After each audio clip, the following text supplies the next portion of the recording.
Kembali lagi di channel YouTube Budi Wijaya Guru. Kebetulan saya lulusan PPG tahun 2020. Bagaimana PPG Prajabatan tahun 2022? Pelaksanaannya luring atau daring? Kemudian tes substantif wawancara itu seperti apa? Biaya PPG Prajabatan bagaimana? Kemudian lokasi penempatan kampus PPG Prajabatan bagaimana? Tonton video ini dari awal sampai habis. Oke, yang pertama kita langsung saja. Bagaimana pelaksanaan PPG Prajabatan tahun 2022? Nah, pertanyaan-pertanyaan ini saya ambil jawabannya resmi dari situs ppg.kemdikbud.go.id, Bapak Ibu ya. Di pertanyaan menu FAQ. Jadi, bagaimana pelaksanaan PPG Prajabatan tahun 2022? Jawabannya adalah di sini. PPG Prajabatan dilaksanakan melalui perkuliahan dengan masa studi selama 2 semester atau 1 tahun. Perkuliahan dimulai dengan kegiatan orientasi, kemudian dilanjutkan dengan serangkaian kegiatan pembelajaran secara simultan baik di kampus, di sekolah maupun di masyarakat, dan diakhiri dengan uji kompetensi.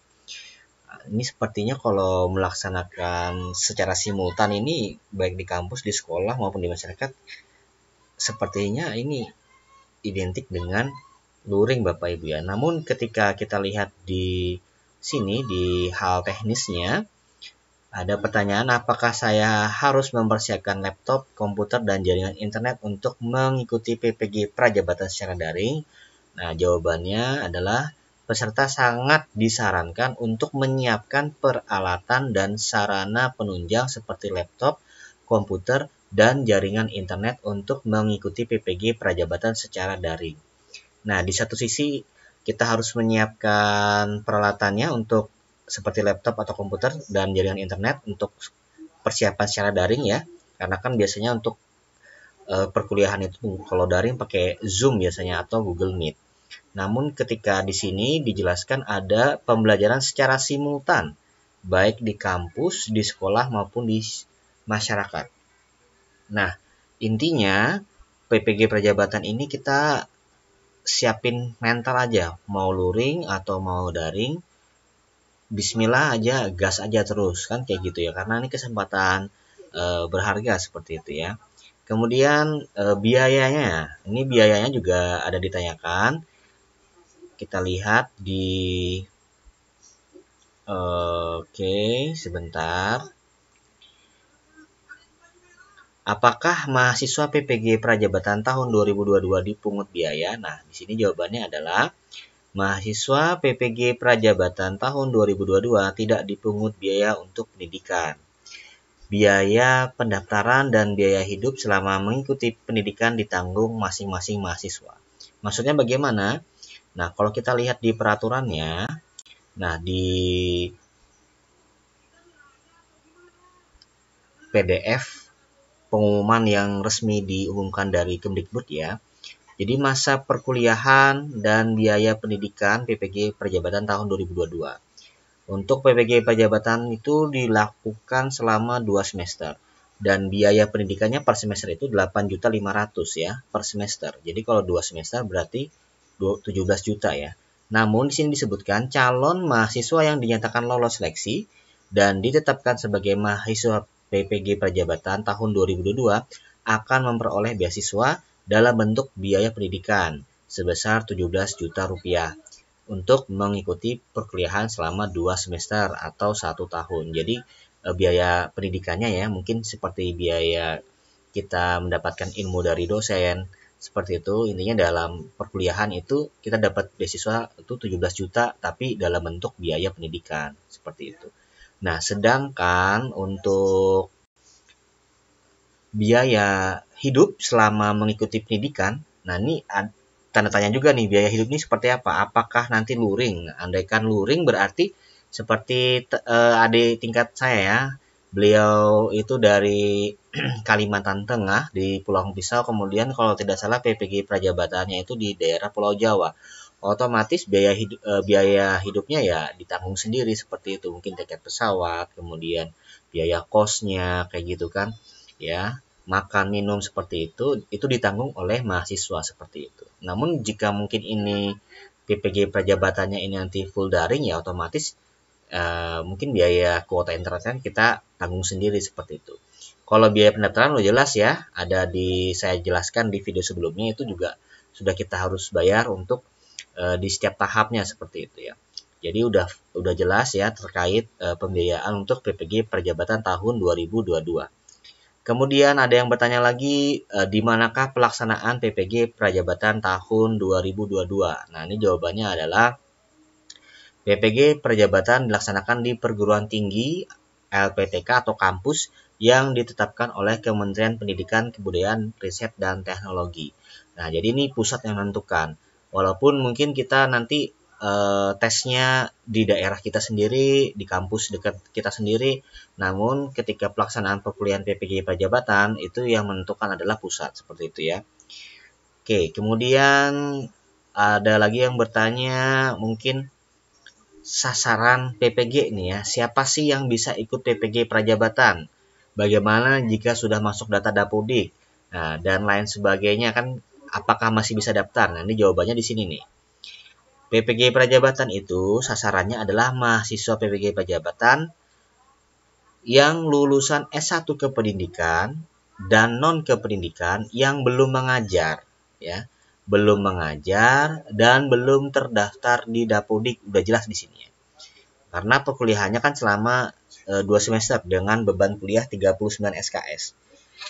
Namun jika misalkan rekan-rekan ini guru yang belum masuk data Dapodik, otomatis bisa ini ikut karena syaratnya belum terdaftar di Dapodik.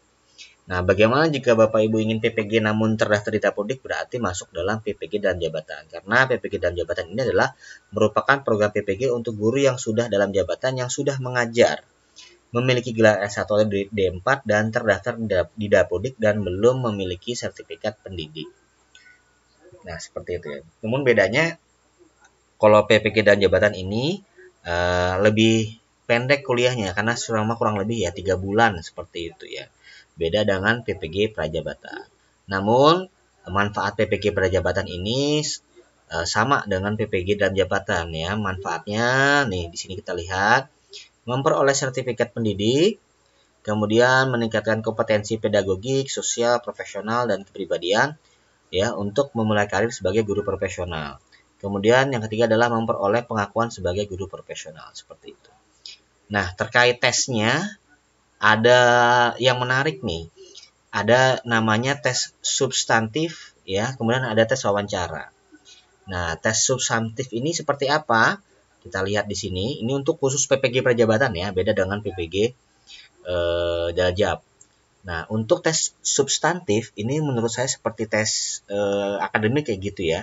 Ini yang diujikan adalah kemampuan dasar literasi dan numerasi. Nah, ini kalau literasi dan numerasi ini berarti kemungkinan besar soal yang keluar adalah soal sejenis TPA ya, atau tes potensi akademik seperti pola gambar, hitung-hitung deret angka, seperti itu ya. Ya, karena ada numerasi ini hitung-hitungan. Kayaknya seperti itu. Kemudian penguasaan konten bidang studi yang dipilih. Nah, ini jelas ini namanya bidang profesional. Contoh misalkan rekan-rekan yang daftar ini adalah S1 pendidikan sejarah misalkan. Nah, berarti soal-soal yang keluar itu adalah berkaitan dengan mata pelajaran sejarah, baik itu nanti di materinya kelas 10, 11 atau 12 jika di SMA dan sejenisnya. Namun secara umum seperti itu ya. Nah, kemudian kalau di PPG dan jabatan itu tes akademiknya tidak ada numerasi dan literasi ya. Jadi fokus pedagogik dan soal profesional. Kemudian pelaksanaan tes substansifnya itu di mana? Ya, ini jawabannya adalah pelaksanaan tes substansif dilaksanakan di TUK atau tempat uji kompetensi yang dikoordinir oleh LPTK. Kalau kita lihat di pengumuman sebelumnya, ya, untuk tes substantif ini dilaksanakan secara luring ya atau offline. Berarti misalkan rekan-rekan ini lokasi tempat tinggalnya ada di Jawa Tengah misalkan ya. Kemudian di Jawa Tengah itu kampus yang terdekat, misalkan ada Universitas Negeri Solo misalkan ya, di UNS misalkan seperti itu ya, otomatis kemungkinan besar tes substansifnya di sana seperti itu. Tapi ini kita harus lihat secara resmi, memantau di SIM PKB. Jadi di mana tes substansifnya itu dilaksanakan. Yang jelas kalau gambaran yang sementara yang ada adalah dilaksanakan secara luring seperti itu. Kemudian jika lulus nanti ada tes wawancara ya. Ini tes wawancara isinya apa saja? Tes wawancara ini yang diujukan adalah kompetensi, kepribadian, dan motivasi. Nah, seperti itu. Ini juga pernah saya bahas, ketik saja di YouTube tes wawancara PPG Prajabatan Budi Wijaya Guru, itu juga sudah pernah saya bahas.